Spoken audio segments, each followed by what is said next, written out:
So I'm Jason Sylva from New York Magazine. We are, as Max said, we're 12 weeks into a digital subscription launch, which means I can't wait to be here next year and think back to how confident I sounded 12 weeks into digital subscription product. It's going very well. We made the decision to, instead of a fixed meter or premium versus free, to take into account a lot more variables in the decision of the behaviors that suggested someone was a potential subscriber versus just someone reading content. Let me find that clicker. Okay, New York Magazine, in case you're not as familiar, you probably know the 50-year-old magazine delivered bi-weekly, but digitally it's actually 5 different verticals. Strategist, all things shopping, how to shop the internet better. Daily Intelligencer, actually now Intelligencer, which is the take on news and criticism of Washington and Hollywood, and actually less Hollywood, Silicon Valley. Vulture is Hollywood. The Cut is at the forefront of all things women's media, and Grub Street is food. So all in that network's about 40 million uniques. Part of the decision to go dynamic or flexible is that quite a few of those readers identify more with that sub-brand than they do for the entire network. And the product we're offering, the subscription we're offering, is access to the entire network. I'll just say one thing, actually, before I get started, is that there's no such thing as like a universal truth. You know, there's not a golden playbook to do this the right way. The key is to ask the right questions and constantly get a little bit smarter each month. So the questions that led us to launch a dynamic paywall, the first is, will your users, the majority of your users, truly say they can't live without your product? But be really honest with yourself about this. Is there no direct competitor? For most general interest magazines or most general interest content, the answer is no. The second part is, will it help their career? We were just hearing about the Digiday subscription. You know, chances are that helps your career. The calculus of whether you should subscribe or not is a lot easier if it helps your career. That's where B2B publishing has an advantage here. That's where the FT and the journal are so far ahead of us. Lastly, do you care about traffic? Do you care about that ComScore number? Either for the purposes of an ad business or for social or cultural capital, like relevance, essentially. So New York Magazine, our answers were no, no, yes. Because while we wanted to build this booming subscription business, I didn't want to ruin our ad business, and I didn't want to ruin our e-commerce business. I truly believed this is diversification of revenue and not just replacement.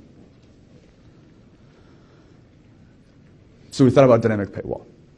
So what do we mean by that? Like I said earlier, changing the amount of free content a user can consume before they're asked to subscribe, based on any observable behavior. Quite importantly, it's never a surprise, though. One of the criticisms of this concept is that people will just hit a wall as opposed to a countdown. We programmed it that you'll always get a warning. Because the reality is that unless you force registration, you can never really control how much free content someone reads. Cross-device, cross-browser, incognito, whatever. So it's a myth that number is meaningful. Second, it's been reported, tested, and I believe it, that people tend to ration their consumption if they know they have one left. What's today, the 26th or something? So Friday is the 1st. If you see a story that you want to read and you know you have one story left, maybe you'll save it for Friday if you knew you had one left. We want to avoid that kind of behavior. To me, it's very meaningful that when you try Netflix out for a month, they don't say you can watch 4 movies and 3 television shows, because that's not an accurate representation of what it is to be a Netflix subscriber. So in the business of dynamic paywalls, it's all about taking the hint. I learned this from the worst job I ever had in high school, which was working retail during the holiday season. If anyone's ever worked in retail, you know that, well, you're being tracked for sales, and most people in a store don't want to be bothered. In fact, I would say like 85% of people just want you to leave them alone. Out of those 85%, I'd say half of them become hostile if you say anything. So very quickly, you start learning about taking the hint. Someone's on their cell phone, the last thing you want to do is try to talk to them. Someone's carrying shopping bags, and suddenly they're looking at sizes of sweaters. That's a person you might want to say, you know, can I help you? Can I get your fitting room, et cetera, et cetera. That's the inspiration for taking a hint. So, shopping bags. In the world of Paywall, what are the hints you should be paying attention to? And now again, I also come back to this point about there's no such thing as universal rules for this kind of stuff. This all should differ based on who you are as a publisher. You can imagine being New York Magazine, while not restricted to New York, is really for people who live in cities. And again, I don't mean to be restricted to them, but it's generally who our target audience is. So the concept of where you are when you're reading our content is very meaningful to us. And we should be taking that into account when we're thinking about access rules. Time of day. You know, are you the kind of place that enjoys long weekend, sort of long reads on the weekend? Are you the kind of place that's up-to-the-minute political news? You know, for instance, the Oscars is Sunday, right? So Vulture has a ton of stuff first thing in the morning. That makes the most amount of sense. Someone reading that right there as opposed to someone reading that later in the day, that should tell you something about those two different people. An obsessive person about movies versus someone's like, let's see what happened. Content types. Again, no universal rule for this, but to me it was very meaningful that someone who's reading, I don't know, let's say like a one-year-old recap of Game of Thrones, actually that's a bad example, a one-year-old recap of like Walking Dead in the middle of the night, like on an AMP browser, versus someone who's reading like something we're going to nominate for an ASME award, like a real long-form piece of journalism we're proud of. Not that I'm not proud of the recap, but reading that story should be more meaningful towards whether you're going to be a subscriber or not someday. I mentioned length of story. That's also very meaningful.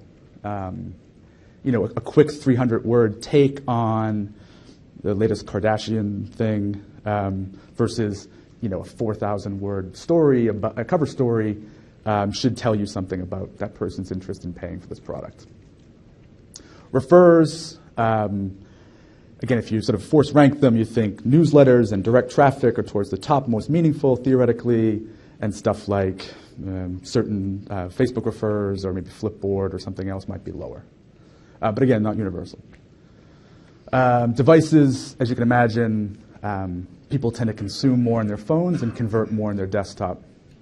You know, and the easy answer to that is, well, it's so much easier to convert on your desktop, which I think is partly true, but if you account for time of day, those percentages don't change a whole lot. Meaning, like, you're not holding your laptop in line at Starbucks. And like that moment of your day, there's no way you're going to pay for something. You're just not in conversion mode. And browsers, you know, again, not universal, but what a Chrome user versus Safari and what version of those you're using is a data point you should be using to think about the person's likelihood to subscribe. I mentioned time of day. This is something that fascinates me, is that if you map on the gray bar the percentage of our total consumption that happens in those hour blocks, and if you map that versus the time of day people convert, they sort of match except for like 2 times of day, which from 6 to 11 in the morning, we get a ton of people reading our stuff, but almost no one pays for something that early in the day. At least New York Magazine. Whereas 4 to 7, you know, it's still a good time of day for us for consumption, but it is our peak time for conversions. So that's meaningful. And how you think about marketing promotions, email drops, if you're sharing inventory with programmatic, let's say, overriding that programmatic, doing a homepage takeover, whatever is your best tool for driving subscriptions, you should be thinking about the time of day. One important thing on this kind of data is to not learn the wrong lesson. You don't ever want this thing to just match. You know, you could look at that and say, well, I need to drive more conversions in the morning. How do I drive more conversions in the morning? I'll run sales in the morning. To me, that's the wrong lesson. If I look at this, I'm thinking, okay, the morning people love reading our stuff, I would never have a paywall. I just have all of my subscription prompts point to a one-click newsletter sign-up or podcast downloads or something. And I should know, with enough testing, what kinds of stories produce the most amount of traffic, and I should be publishing them then. And potentially, the later part of the day, really thinking about what are the best representations of me as an institution, what are our best examples of journalism, perhaps even archival stuff that I want to resurface in those hours of the day that I know people are most likely to pay for something. Here I'm stealing from the New York Mag matrix. And I've charted subscribers versus visitors in geography. A font mistake there with DC. Florida has more readers than DC. Makes sense. There's like 30 times the amount of people. DC has more subscribers than Florida. So in other words, total readership in a geography doesn't necessarily match subscribers. The size of the dot there implies our conversion rate.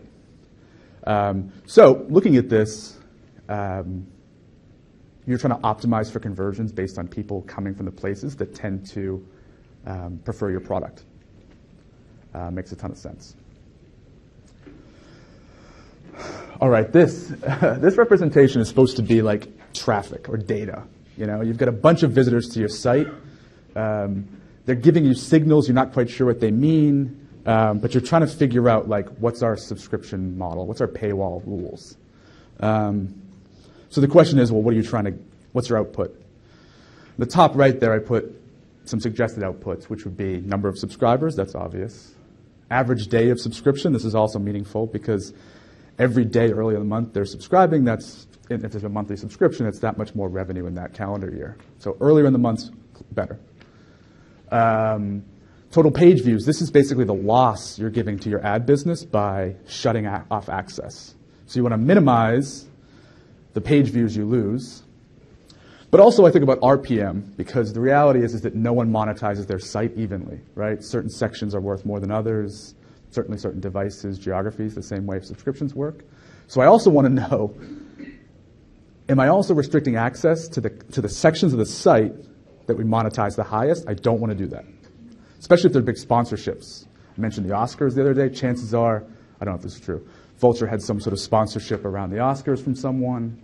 I know they have a Game of Thrones thing coming up. I don't want to restrict any access to that because our RPM on those pages is actually higher than the subscription RPM theoretically. So taking that into account is important. So say you have all this data and you put up a wall somewhere. And you've done the modeling and you feel good about what that number should be. And you've optimized for those right things. And now you're starting to understand, well, what those signals are for high, medium, and low. The problem with this, though, is that after the month, you're always sort of asking, like, well, did I leave some subscribers on the table? And did I leave some ad revenue on the table? And I would think chances are you probably did. You might be happy with what this number is, but there's always the opportunity for more. So this got me thinking, all right, what's an example of like a data set that when looked at produces one result, but theoretically you could reprogram that data set any which way for different output? And I was remembered, now bear with me, I was reminded by this Upshot piece around after the election around how you could recut Pennsylvania to give you different results. Big disclaimer, this is not a political conversation about gerrymandering. It's just the exercise is true, which is if you don't change the actual underlying data set, but if you change the rules, the output is different. So that, as an exercise, would produce a paywall rule that looks something like this. So instead of having a flat number, you're much more dynamic in what that access rule should be. Now, as you can see, that ticks off 3 of our 4 boxes. It's more subscribers. They actually subscribed in an earlier day because I recognized that demand earlier. My page views went down. I mean, you can't get everything right. That's okay because my RPM went up. So the point is that exercise or that equation would net out more total revenue than a flat model. There's a handful of other things you can add to metrics. You could add lifetime value. Chances are lifetime value for certain subscribers, different offers are different. You could add that. You could add discount codes because the easiest way to get more subscribers is to do discounts, but the churn is very high. So you can model all that kind of stuff out. This is a more simplified version of that. So now this question of the peril. I did say it was 1% of this whole thing. The problem with everything I just mentioned is it's all about finding existing demand. And there's only so long you can live on existing demand, right? And if you're only ever fishing closest to the boat, that'll get you to some magic number, and then you'll plateau. Because you've over-rotated for the signals you've seen. I might never have a subscriber in Florida if I just keep doing this. If I never want to show a paywall that early in the morning, I'll never understand well, what does a person in the morning expect from me? Because I'm just optimizing for conversions. So the important point is that optimizing on whatever time frame is important to you is not the same as learning. So it's important to note that all of the tweaks to the paywall I just mentioned aren't happening mid-month in real time. Because the most important thing to me, maybe don't tell my CEO this, is not how many subscribers we get right now. It's how quickly I can learn about how to get the greatest amount of subscribers at some date in the future. So unless I'm constantly learning about the signals of why would someone pay for my product, and how can I impact that theoretically, hopefully not through just price and special discounting, but through meaningful connections, the quicker I can build a meaningful, sustainable business. So essentially, I think about my prospect pool in tranches, right? The first group of people, I'm 12 weeks into this, is just about finding demand, right? It's already there. They're just looking for an offer. The second group of people is okay, now I'm looking for a habit. So you can do those things by encouraging repeat visits, getting newsletter signups, podcasts, video, et cetera, et cetera. The third is really looking for a reason to subscribe. That's the hard stuff. How do you convince someone that it's worth paying for content, it's worth paying for news, et cetera, et cetera? The fourth and fifth, I have no idea. We'll figure that out some other time. That's it.